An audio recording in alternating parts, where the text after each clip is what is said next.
Hello, welcome back to part two of the Hot Air Show with myself, Lloyd, and Tony.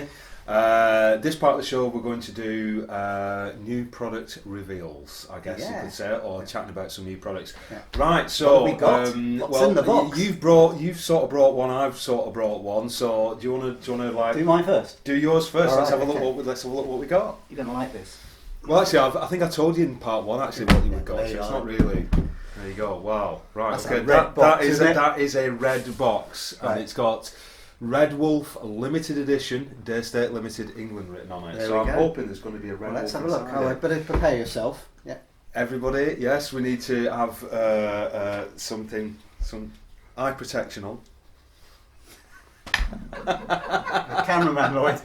Okay, yeah, Mr. Cameraman, you better like there you go. You better wear a pair of glasses as well. You've got the 1970s disco ones. God, I'll tell you what, it's red now. I was going to say it's not really going to make it less red. Those glasses. Well, you do look really cool. First rule of Fight Club. Whoa! Oh wow! Wow! Jesus! Yeah, that's. Do you think they want to see that? Let's have a look. So we've got. I'll take these off so I can see. Can I just see how red? I want to see how red that. Oh wow! That really is red. That's red. God, you need a pair. They should come with a rifle. Yeah. Right. So this is the Day State Red Wolf Serie Rosso. Serie Rosso. I'll help you out there because I knew you were struggling. I was struggling. I couldn't remember all those words in a row. What an idiot! There Right. Well, there we go. This is the limited edition or special edition, depends where you look. I had a look earlier. It says limited edition on the box, special edition on the breech block, and special edition in the handbook. So I'm going to go for special edition. Special edition. Yeah. But it says it's 200. What's the difference again between limited and special? Well, limited you're supposed to only make so many, and special you can make as many as you like. But it's still special. It's still special. Right, They're there all you go. special. We've cleared that one up, haven't we? Yeah, we have, yeah. So this is a special edition, which they're only making limited number of 200. There. Really? Yeah. Right, okay. Fine. Okay. There we are. But it's still a really nice rifle. This is, let's say, 200 of these. Shall I move the box out? Yeah, let's get Let's get this beautiful. I want the handbook and I want the... What else have we got in there? Oh, we got the battery charger, we've got the warranty card, the usual sort of stuff. Battery charger, magazine, cuddly toy. Oh, what's that? What's that? What's that in there? Is that The battery charger. Oh, is that the battery charger? Right, there's nothing exciting. We're not even going to show you. Oh, there you go. It's in the Right, let me get this out of the way for you. I think the least appealing thing so far is the box. I'm not a big fan of that box, to be No, honest with you, but at least people I know what you got. They made the effort, but it's a bit red. To be truthful. I would have liked a black box, Yeah. but that's just me. Right. Okay, so here we have it. It's actually a lot smaller and lighter than it looks in the pictures. What do you think? Do you know what my first impressions is that like I've seen it in the pictures and I really didn't like it at all. Yeah. And I think that's been like a lot of people's reaction to it. But in the flesh, I'm not going to say I love it, but in the flesh, it's a hell of a lot nicer than I expected. Absolutely, yeah. Yeah, Well, so I'm following quite this thing from quite afar surprised that for I years. deliberately haven't really spent much time looking at this rifle, to be honest with you, just so I'd get a better feel of it when it gets taken out of the box. But 7.7 pounds, is it? 7.7, yeah, just 3.5 kilos. It's about the sort of average weight for an electronic day state, so it's no heavier, no lighter. It's pretty conventional as much as it's electronic action. Side cocking off the pulsar, although they've done it in tasteful red. Did you say tasteful? Tasteful, yes. Okay. So put that one in there. Right. Unlike the box. But no, it's just that's very nice. Carbon shroud, that's been promised for years and it's finally made it to this rifle. That's nice. Yeah. So this action is basically a pulsar action or a modified pulsar action? Yeah, it's a pulsar action. It's a long pulsar. That's what it is. Okay. What you've got. We'll rip the stock off in a minute. I brought a pair of rips so we'll have a look inside and get in there and we'll just cut that for a second. We'll do it on camera. Have you got a claw hammer as well? Yeah. No, I haven't. We can make do with the mill grip. I'll have a look inside and see what's going on in there because I think that's a bit interesting. Okay. The background to this rifle, because obviously I was involved in this. The thing about this rifle is that it was started off as the Wolverine E project, and the Wolverine E project really goes back to 2006. Wow, you know. Wow. And it bounced around. It became the Wolverine with a mechanical action. They didn't do the electronics straight away. And then the Pulsar jumped in front of the Wolverine E because basically Americans wanted a bullpup and that one jumped in front. Mm-hmm. And then they had to re-engineer it for being a long rifle, which meant the battery had to be moved and that had to be considered. And the stock had to be redesigned because the battery's in the grip on this rifle. And it all took a long time. And there we are. They launched it in 2018, which is quite a long time to wait for this gun. But it's obviously been developed over that time, and it's looking very different to the prototypes we first looked at in 2006. A long way away. Let me just turn it round so the viewers can actually see. I'd say the unusual placement of the LCD screen, as you can see well, it's there. where it ends up, because obviously the pulsar is in the stock as well, and it's on the side of the circuit board. Yep. So that's where it's going to That's be gotta on this be there. rifle. Yeah, they have made a very nice surround, which is built into the stock. Otherwise, it would have been right inside. So they've put this piece of plastic around it, which because it's quite deep, that isn't it? Yeah, Inside the stock, but you've got your standard size display screen, a la Airwolf. On there as well. Mm-hmm. It's got a safety capture. You've got your thumb on at the moment. Mm-hmm. Which, so basically, on the pulsar, you've got your trigger unit, which is forward, which would be about here, and has a safety capture, which is a switch, and that switches electronics on and off. Yep.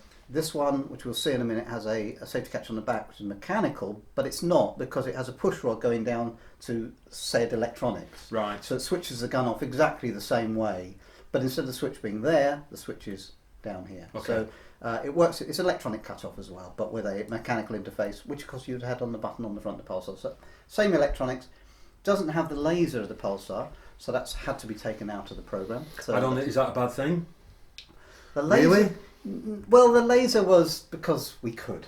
You know, I mean, it was could we could to put a laser on this gun at some future date. Well, why don't we do it now? Right, we'll do it Just now. because you could doesn't mean to say you should, though. Well, there's always that. An actual fact, a 3-watt laser, which is what you're legally allowed in the UK, is pretty useless. Milliwatt. Yeah, milliwatt. Yeah. 3 watt. 3 watt watt laser, would be yeah. really useful. Burning through walls. Yeah, but 3 milliwatt laser is too low, and some countries it's 2, and some countries, Germany, you can't have any. So the laser was an interesting idea, and of course it was useful with the extra scope height on a pulsar, where you've got that camp problem, and the laser helps with that. I liked it, and I like the fact that when you're in a gun shop and people are playing with these things, electronic guns, you can fire them very, very easily. And when you switch it on, there's a laser pointing on your foot. It does actually remind you that you've got a loaded and cocked gun. This gun doesn't have that. There's nowhere to put a laser, so it's been taken out. Hasn't dropped the price though, has it? No, I mean, 2,000. It's £5 short of £2,500. Yeah, £2,495. Yeah. That's for the limited edition, special edition. There's been a lot of criticism of this rifle in certain quarters because of the price. But the thing is that it is a limited edition, and if you don't like it, you can ignore that and just buy the standard ones, because obviously they're bringing these out just in the standard. There's a walnut one in there. Yes, There's just a shy £1,800. and the walnut one I think is absolutely beautiful. beautiful. Very nice. And same stock, but just in walnut. And there's also a grey laminate version, and I think they're doing, although probably haven't announced it yet, they're doing a similar or reverse version of the laminate as an optional extra at some point in the future. And they're So looking they have at some about options. 1,800. But at 1,900, I think for the laminate, and 1,800 for the walnut. Which is So still, I mean, you know, it's still a lot of money, but at the end of the day, there's a lot of engineering involved. I was going to say it's it's a lovely. I mean, there's some lovely touches on it. To be honest with you, even I don't really like this finish. I'll be honest with you, but at the end of the day, that's a personal preference, personal opinion. You know, I've seen other people who absolutely love this. I was involved in picking this colour. I was part of the conspiracy plan to pick this colour, and I felt that is going to make all it your stand. fault. Well, he could say that, and I'm sure that people were like, going, well, what was he doing? Thinking of this, but it just looks. Obviously, other people had seen it, and they went along with it as well. But it does make it rather special, doesn't it? It's very different. And of course, one other thing about having a special edition, 200 off, is there are no more going to be made like this. If you've got this rifle, there's going to be no more in this colour, no in this style, and you're always going to have something a little bit special. And if it's going to be a collector's item, not they're designed to shoot, but if it's a collector's item, you've got something worth collecting, something which is different. Well, the funny thing is again, you know, people criticise the day-state collector's items, you know, the day-state special editions and what have you, but you know, quite a few of them now are actually fetching reason. In fact, I'm not going to say that at the moment a lot of them aren't worth more than they were bought for, but the big difference is that the residual value of them is much higher than a standard gun. Absolutely. So you bought an Air Ranger. And you spent what £900 on it. It's probably worth about £5 now in part exchange. So you've lost £400. You buy a Red Ranger, which was how much? I can't remember now. 13. Can't remember now. 1200 something. quid, yeah. Well, actually, they're fetching about that now. In fact, actually, I think the Red Ranger is one of the first ones. You want to pick a good one, Timberwolf. The original Airwolf in a special. That's right. I remember the Timberwolf. Yeah. And I think they sold for 1,500 new. And they go now for around 2,500. I've seen one go recently for 2,200 and something or other. Yeah. So, and not all the Day State limited editions are doing that. There are some that are a little bit lagging behind. But it's the cheaper ones that don't sell. The cheaper limited editions, for instance, I was going to say the Midas, which there was 230 made, supposed to be 400. But they stopped production because they couldn't sell them. Yeah. And that was a £820 limited edition because the dealer said, we want a cheaper limited edition, so we did one, and nobody wanted them. So it's the upper end ones that have the collector value, and it's a nice. And if you don't like it, you just don't need to buy it. You don't need to buy it. Somebody else will. But well, I mean, I know a few dealers who've had. I think a lot of people getting 2s and 3s. Yeah, dealers and 4s, usually list for 2. It stops making the company looking greedy, so the dealer's only got to order 2. They're probably going to get sent 1 customer, so because people want to know where they can get one from. Yeah. But most UK dealers would happily take 5. Yeah. Yeah, and we there's can't not enough around. We've sold ours. We can't get any more. Yeah. There's a waiting list. Yeah. So it's really doing badly, isn't it? I'm looking forward to seeing the standard production ones coming because I do think they look lovely. So tell us a little bit more. I mean, obviously you were involved in this, so tell us a little bit more about performance. Well, it's really is just a long pulsar. So you've got your pulse electronics, but that doesn't diminish the gun because the pulsar was such a new revolutionary gun. It kind of needs to have a second version of it to make it. The investment put into the pulsar was so extreme that far more than anybody else would do. So it deserves to have a second outing to not be called a revamped pulsar because it's got all this magnificent electronics in there, and it's got it's got a pistol grip battery, and it's got okay. space. So you've got programming mode. I've noticed they've changed something on the programming of the pulsar, which is a bit different. So you can pull the trigger. I'm going to just lean forward here, show the top of my head, and we can come in. Oh, it's got to activate it. And it's on the safety catch as well, so you can do it. There we are. And I think we need to get the camera a bit closer to see. Yeah. We'll maybe have a closer shot. You can have 3 power levels in it. Right. So you've got high, medium, low power. You've got magazine counter on and off. So each time you do it, it'll activate the counter down. So each time you fire it, it won't fire from the bolt open. And you've got a safety catch on the back, which operates the switch, as we say. Mm-hmm. And just in case people haven't noticed, obviously you've got an adjustable recoil pad there, which looks, I presume that's Uyghur. No, it's a Manelli jobby. Manelli are having their own done. It's just a 3-dimensional one, so you've got left and right, up and down. So it's the pad which Manelli fits in most of the guns. You'll see these on BSAs as well. Okay, yeah. So we've got a multi-adjustable recoil pad. We've got a cheek piece with Allen key adjustment. I'll turn that round so people can see that better. You've obviously got the Allen key there for adjustment. And that's flush, so that's instead of having a great big knob on the side which catches your head if you're left-handed, it's now flush so it doesn't get in the way. That stock is completely ambidextrous, yeah? Yes, it is. And so I presume if you're a left-handed shooter, the bolt is going to be... Yes, it does, and because it's convertible, and I think it used to take me about 2 minutes to do one. So you just remove that screw, you remove the side plate here, pull the whole assembly out, turn it up the other way, put it back in. So if you go to your local Day State dealer who's stocking these and you're left-handed, you'll be able to say, I want it set up. Well, he can do it, usually they do, or you can do it at home. It's that easy. Just don't lose the screw, and there's a spacer on there. Okay. Yeah. So the only disadvantage if you're left-handed really is the fact that you've got the display. Yeah, nothing much you can do about that, is there? No, not really. No. But saying that, it's still very positive for left-handers too. Yeah. And I presume in the production ones are going to be exactly the same, are they? It's the same shape. Absolutely, everything just black. Great. With a standard stock. Okay. But still, I've noticed one of the interesting things was that it was called Wolf because really it's a sort of homage to the Airwolf. Because it's following along the same style. Where the Mark IV it could have been a Mark V, but it didn't have a tube version. On the Wolverine, of course, you can have the front end clip in. Yes. But they haven't done that on this occasion. Right. Why? Maybe it compromised the stock styling too much, because it's got quite some nice shapes on it. It has got a lot of. I mean, even though I'm not over keen on the colour, I think that they've actually done a really nice job with the stock. Yeah. I think it would look better with the cheek piece up. I think it's got this skinny little back end and a big fat front end. But I think if that was raised up, Yep. I'll just get the knob grips going on it. Yeah, no problem. Yeah. Okay, so let's go through some of the basics. I mean, do you know how many shots per charge? Yeah, 250 in 22, 260, 177. That's with the carbon fibre bottle. Carbon fibre bottle here. You've got they do 500cc or 400cc option.